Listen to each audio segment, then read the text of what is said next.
this is about taking the time to think not just about retirement, because everybody rushes through their working world and they want to get to retirement. This is things to talk about and think about after retirement, and we'll be talking about the One Big Beautiful Bill Act.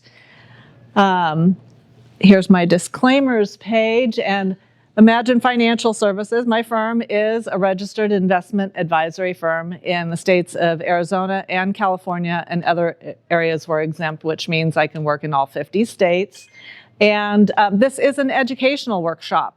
So I am not going to be giving any specific advice, and I'm definitely not going to be giving any tax or legal advice. This is financial, high-level suggestions of what you need to be considering. But if you do need to talk to a tax professional or an estate attorney, that you're going to want to talk to them directly, okay? And so I am a certified financial planner, and I provide investment management and financial planning, all 50 states, virtually and in person. I'm all about doing tax smart planning. I'm always thinking about taxes because we all need to do that. That's so important. It really is. So the agenda, we'll talk about the One Big Beautiful Bill Act. Then we'll go into some conversations you might want to have with the young people in your life. And we'll wrap up with what I call nobody wants to be a burden. That's a scary topic. Highlights of the One Big Beautiful Bill Act. Rita, do you want to join us a little closer? Okay, all righty. So the One Big Beautiful Bill Act has made permanent the tax brackets as they stand already, and it has made permanent the standard deduction. And we get a cost of living increase for that standard deduction. Most things, when you're talking taxes, get an adjustment each year or every couple of years. So in 2025, we did get an increase by $750 for single. And if you're married filing jointly, then it's a $1,500 increase for that standard deduction. But we'll talk a little bit more about that. We're going to talk about the age 65 seniors additional bonus, the Social Security drama that's been going on with the One Big Beautiful Bill, the Trump account, that's kind of new. Well, it's very new. It's 100% new. In fact, it is so new that the financial institutions do not even have infrastructure in place to accept this account yet. So there's a big learning curve that's going on with what has come out. What is it about, Marianne, the Trump account? We're going to talk about that. So I'm just kind of teeing it up for the things we're going to cover. We'll talk about charitable contributions, SALT tax, and tips and overtime. What's important is that some of these have a time horizon, and that means we've got a planning opportunity to consider. So let's talk about this permanent tax brackets and the permanent standard deduction. So how many of you do your own taxes? Oh, a couple of you. Okay. For most people, that's like a scary hands off. And so we get the tax return from our CPA or our EA, which is an enrolled agent, and we look at the cover letter that says you either get this much back or you owe this much, and we stick the rest into a file. Nobody tends to look at their entire tax return. But on a real high level, let's talk about the 1040 form. That's the form we use for filing our individual taxes. So at the top, you've got your name, rank, and serial number. After that, you enter your total income. And from your total income, you subtract above the line deductions. So there's above the line deductions, there's below the line deductions. So what's the line? The line is AGI, adjusted gross income. That's a very important number. So the One Big Beautiful Bill Act changes things for the below the line deduction. That means it's not going to change your AGI. So this is a key thing to keep in mind. So we subtract some of the above the line deductions. That's going to be things like your 401k or IRA contributions, any kind of retirement contributions that somebody might have. alimony that is paid, student loans, and so on. There's a few items in there, and that is subtracted from your total income. And that gives you your adjusted gross income. That's the line. So now this is when it gets exciting. The below the line deductions. This is where the One Big Beautiful Bill Act comes in. They have created, the standard deduction is being increased a little bit. Like I said, it's increased for 2025. It was $15,000 for single and $30,000 for married filing jointly. It's gone up by $750 per person, so it's gone up to $15,750 for single. It's gone up to $31,500 for married filing jointly. You can still itemize, but it tends to be not the way to do things because you put in a lot of time itemizing, and most people find out that if they even get any kind of benefit from that, they're only going to get a couple of bucks, $100 or so, and people kind of go, well, my time is worth more than that. So most people take that standard deduction. In addition to the standard deduction is this new age 65 and older benefit. And it is worth $6,000 per person, so $12,000 to married filing jointly. And that is reduced from your adjusted gross income. And if you are a senior who is pushing Social Security to age 70 because you want the highest payout, you still can take this deduction. And the kicker is there was already a deduction in place for age 65 and older and or blind. So it's on top of that. So they've given this huge new benefit. It's going to last for 4 years. So it's going to file for 25, 26, 27, and 28. So by the time 2029 rolls around, we don't know what we're going to expect.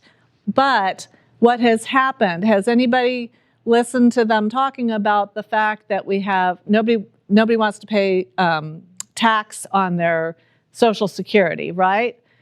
Guess what? You're still paying tax on your Social Security. So don't think that that's going away. It's about 88% of the filers that will see a benefit, but the benefit comes in the offset of the increased standard deduction and the 65 and older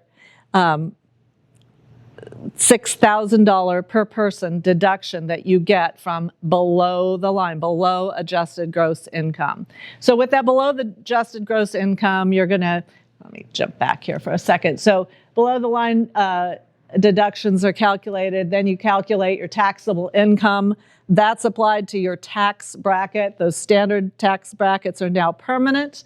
And then you get your taxable obligation. So it's some calculations, and again, most of us don't do those calculations ourselves, but I just wanted you to understand the difference, and the adjusted gross income is the line. That's that key number, and that number is used to tell if you qualify for any other benefits. And so adjusted gross income is not impacted by this, and that is still a real key player in how we get our benefits.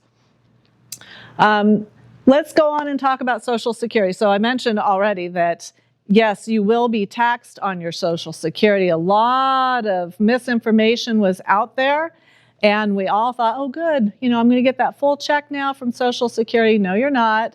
You're not, and I don't want people to think that they are and then get a really bad surprise come April 15th. So this is why it's very important to make sure everybody's aware of that. There's a new Trump account, and this was originally created for newborns. And now it is newborns through age 18. So those of you that have kids or grandkids, it's important to hear about this. If your child is born in 2025 or 2026, they potentially will get $1,000 applied to this account with your permission. Parents have to give consent for this. And the financial institutions have no infrastructure in place for this. So we're probably not going to see any of these types of accounts rolling out until 2026. So there may be some retroactive positioning there. But this account operates a lot like an IRA. However, when you have an individual retirement account, an IRA account, you must have earned income to be able to make contributions to the accounts. So your brand new baby does not have earned income. So ages 0 to 18, that earned income is waived. They do not have to have income. Parents, grandparents, they can contribute up to $5,000 a year for this account. And wouldn't that be a blessing to start your kids or grandkids with an account that's going to grow, like an IRA, tax deferred until you take withdrawals in retirement? It's an opportunity for parents to give their kids a leg up. And at age 18, it converts over to an IRA-like account. It should be titled at that point as an IRA. Again, that hasn't been worked out in the absolute fine-tuning. We also don't know if when the kids reach age 18, if they can convert the account to a Roth, which would be amazing. An IRA, you get a tax deduction in advance. You're not going to get the tax deduction, parents and grandparents, from contributing to this. But this is how an IRA account works, and it's similar to an IRA account. You would get a deduction. The account grows, tax deferred, over time until you pull the money out in retirement. A Roth IRA, you get no tax benefit from making a contribution up front. But as it grows over time, once you take money out in retirement, all of that money, the money you've put in, as well as the money that it has earned, all of that money comes out tax-free. Who wants tax-free money? Right here, yeah. So the Trump account has some great potential for the young people in our lives. And again, you're not going to get a tax benefit from contributing for your kids, but it could do some real benefits for your kids in the future. Rex, what's up? So that's going to start in 2026? 2026, July of 2026 is when they anticipate launching it. There is potentially going to be this $1,000 that is deposited into the accounts for newborns that were born in 2025 or 2026. And again, there's some infrastructure that's being put into place, but we don't really know all of the fine details about it yet. Yeah, go ahead, Steve. So the Trump. So the 529 accounts have gone through a lot of restructuring in the past several years, 5-6 years. The word Roth, which I just talked about, that's going to grow your money tax deferred and then come out tax free in retirement.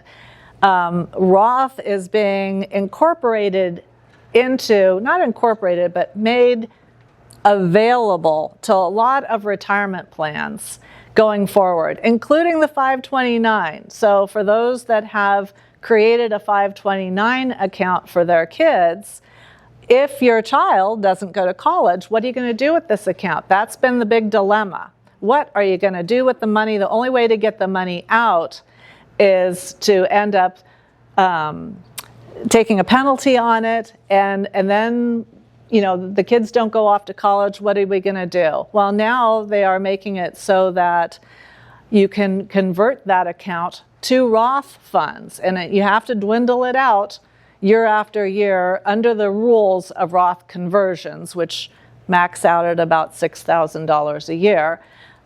So if you've got $30,000 sitting in a 529 account that your kids aren't going to use for college, it might take you 5 years to convert that money to Roth money for the kids. But that is now an option. So great question there, Steve. Thank you. So if they Roth convert it, somebody has to pay the tax? Somebody's got to pay the tax. And where's that money going to come from? It can be internally done. If somebody was converting their own IRA, you can withhold the tax at that time. The best way to do it is to keep the money in the account and fund it with cash from outside sources. That's the best solution for conversions on Roths.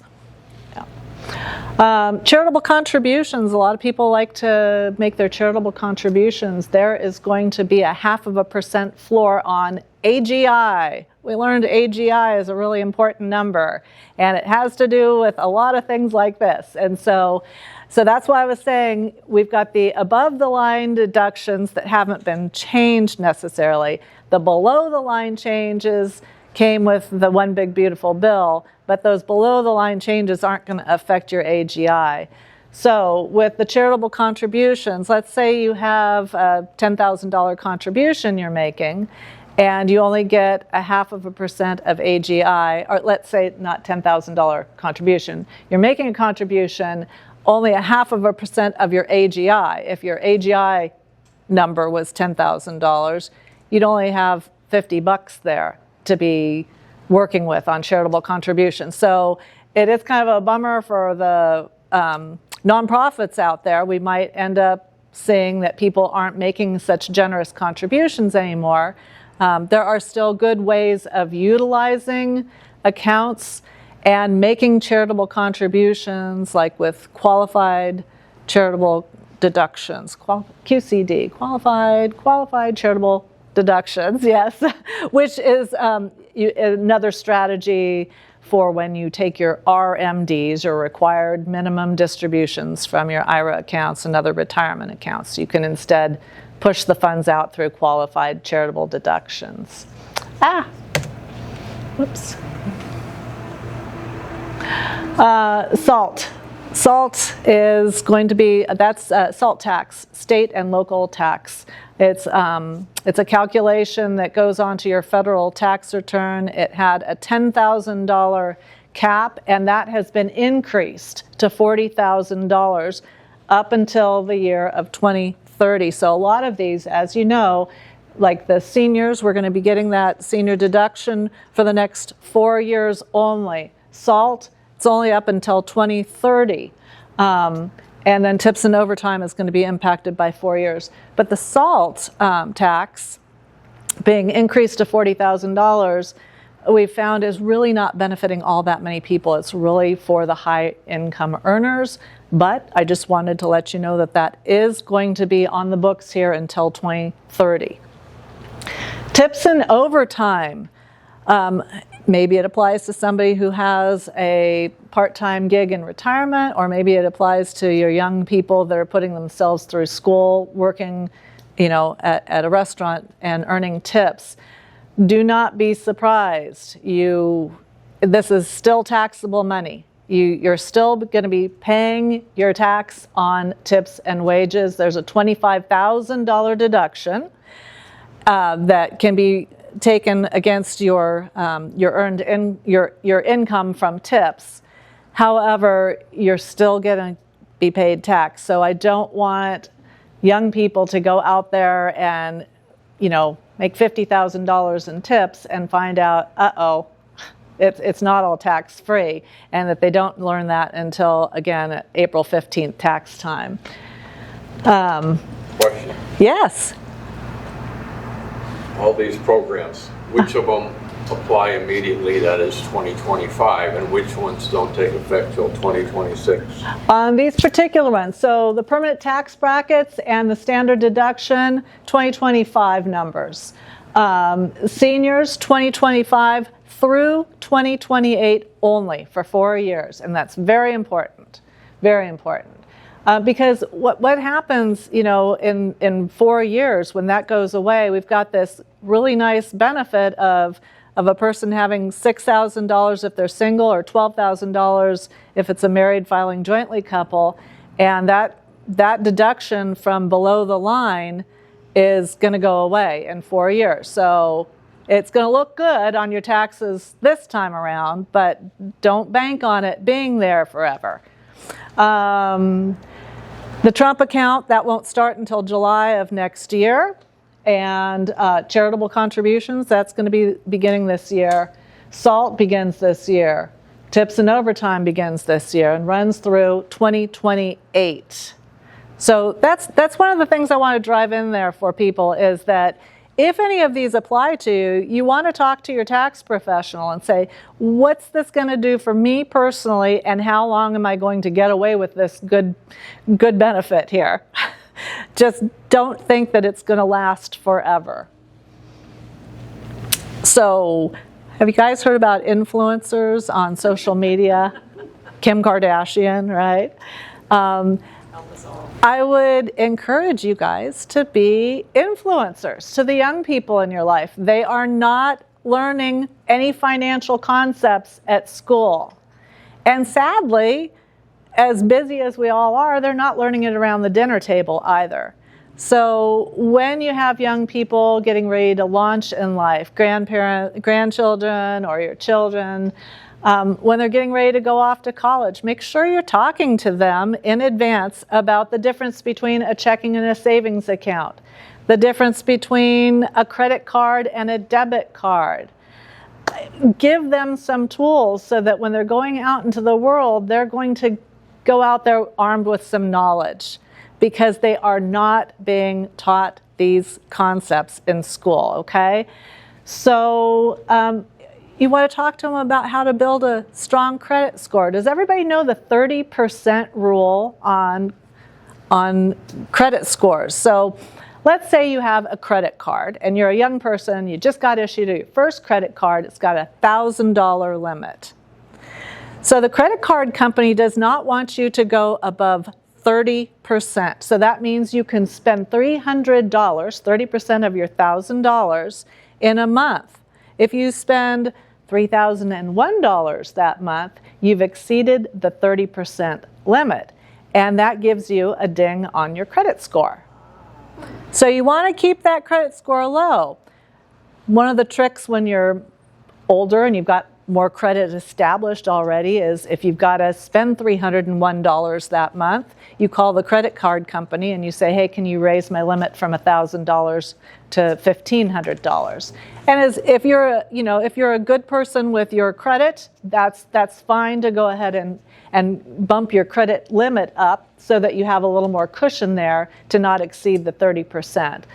But that's not something you want your kids doing. You don't want them bumping it up. You want to make sure they understand, don't spend all the money that's made available to you on this credit card. They just don't know. How many of us have ever run a credit card up and had to pay it down over time? Yeah, I think we can all say we've done that, right? There's a point in your life where you make those wrong choices and you have to work your way out of them. And so let's give the kids that knowledge before they make the mistakes. They might not want to hear it from parents, but if you're a grandparent, maybe you have a little bit more conversational leeway with the people in your life. Or if your friends have kids that, hang out with your kids, you have the opportunity to get the conversation out there. Auto insurance policies, if your kids go off to college, they may not be on your insurance policy to be covered if they go to college out of state. Pick up the phone and talk to your Allstate man. It's part of the insurance conversation you should be having with them when there's a young person on your policy. Make sure that the kids are covered properly. Obtain legal documents. Now this applies for everybody. Does everybody in the room have a will and trusts? Please say yes. Yay, okay. A trust, a living trust. So it's so important.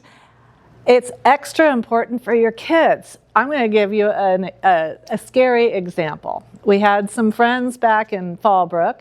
Their 19-year-old son went to the high school to pick up his younger brother. And right out in front, when his brother walked out there, another guy ran a red light, T-boned the brother who was driving. Jaws of life was brought in. They had to tear the car open to get to him, helicopter him out to the hospital. At age 19, he was an adult. So at the hospitals don't don't want to take directives from somebody who is mom or dad. There's some leeway there, but you don't want to be in that kind of situation and get pushback. Luckily, mom and dad were there within minutes that this boy arrived at the hospital. He was in a coma for a month. And they did have some issues with the hospital in allowing certain services to be provided, but luckily he was on their insurance. But when your kids are out there and they're over the age of 18, make sure kids, grandkids have power of attorney for health care. And I can't stress that enough, okay? It's a very important document. In the state of Arizona, this is kind of cool. In Arizona, we can actually upload those documents now instead of having to have a tangible piece of paper at hand. And that's great, so the hospitals will have access to that information. 529s, if you do have a 529, a lot of times people will set it and forget it. Have you met with your advisor on the 529 account recently? Are you allocated appropriately? These are things that for your young people you want to be thinking and talking about.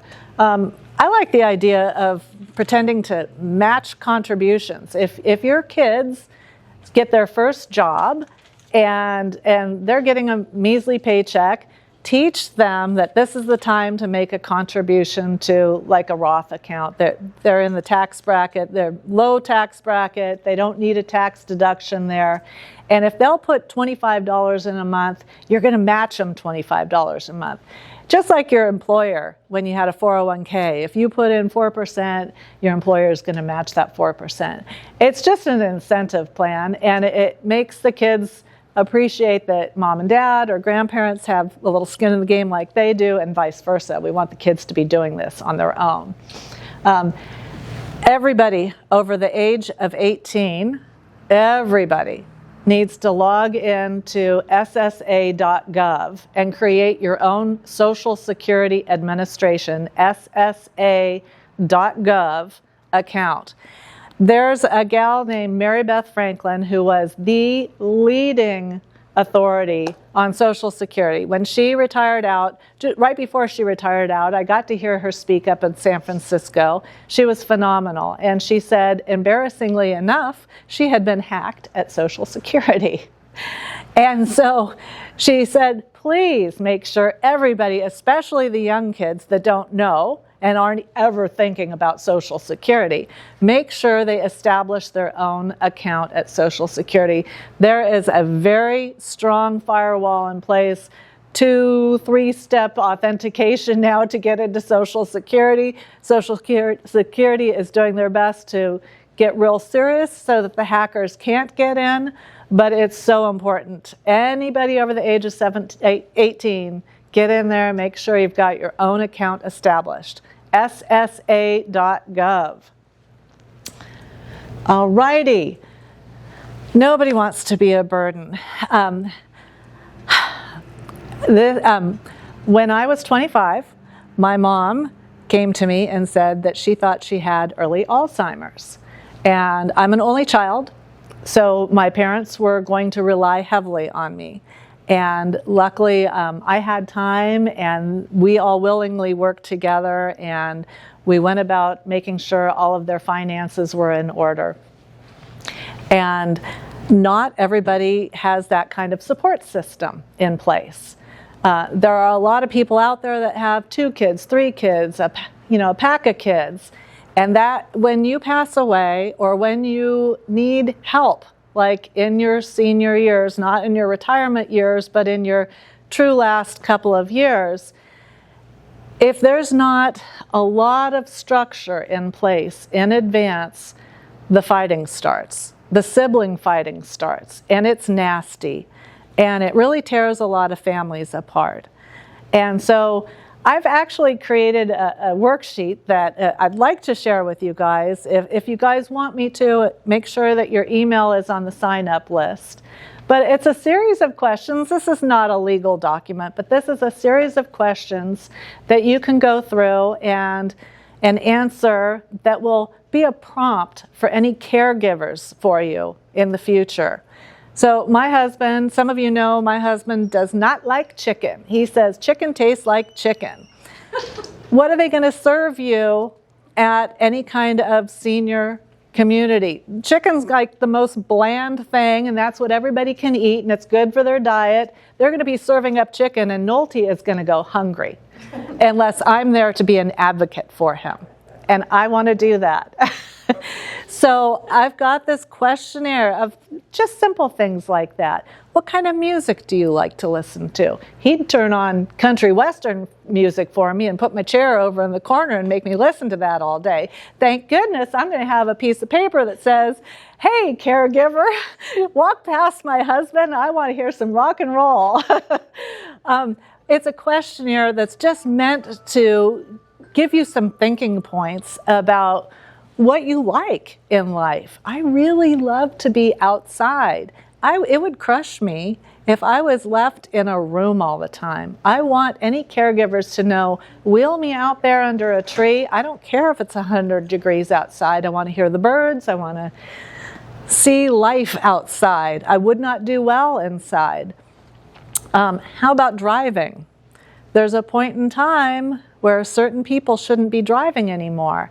And sometimes it's a good practice if you know yourself and you think that, hey, I might get to be a little bit of a cantankerous old fart when I'm older. Maybe write yourself a letter that says, hey, I'm doing well right now, but when I get to that point, and you need to determine what that point is, whether you're fender bendering your car or you're locking your keys, in the car too often, whatever a trigger might be. Write yourself a letter that says, hey, if my kids need to tell me that it's time to give up the car, I need to listen. And if you write that letter to yourself, you might say, well, I've got Alzheimer's and I don't want to read that and I don't want to believe it. And they might be in big trouble and have to deal with you anyway. Or maybe you'll be the kind of person that will accept your own written words.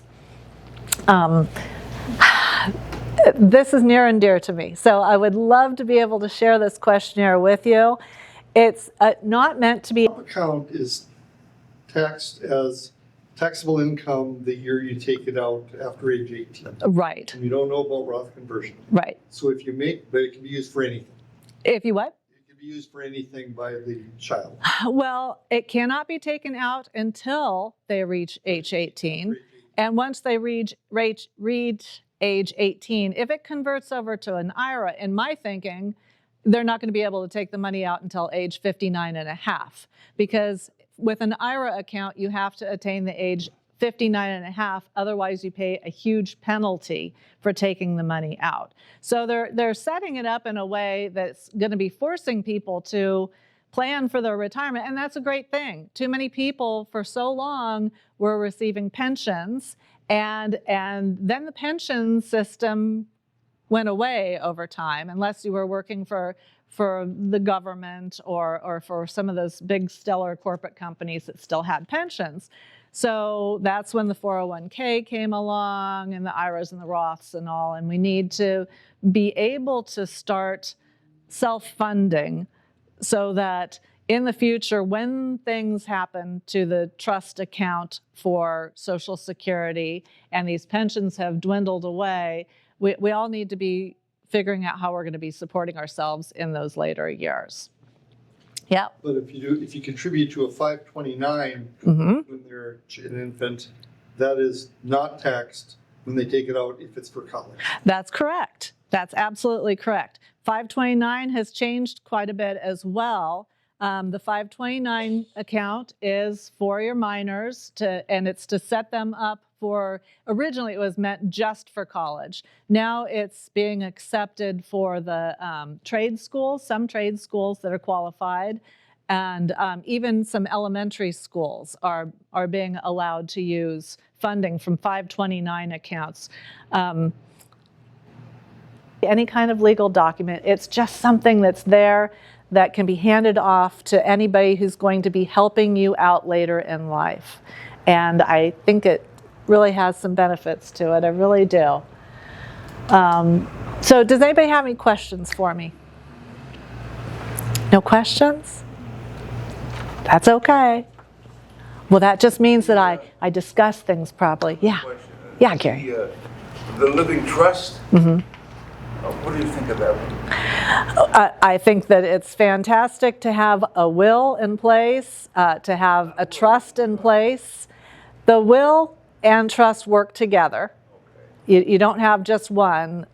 You can have just a will, but if you have a trust, you have a will and a trust. I think that they're dynamite. They need to be set up properly. So people go and spend a lot of money having estate documents drawn up, and then they don't what's called fund the account. They have to. The accounts all need to be titled appropriately. Let's say you have a brokerage account. It's not a retirement account at Charles Schwab. It's a brokerage account. It's taxable. That potentially needs to be put in the name of the trust. It's no longer in your own name. It's the name of the trust. And that way, when your monies, your house should be in the name of the trust.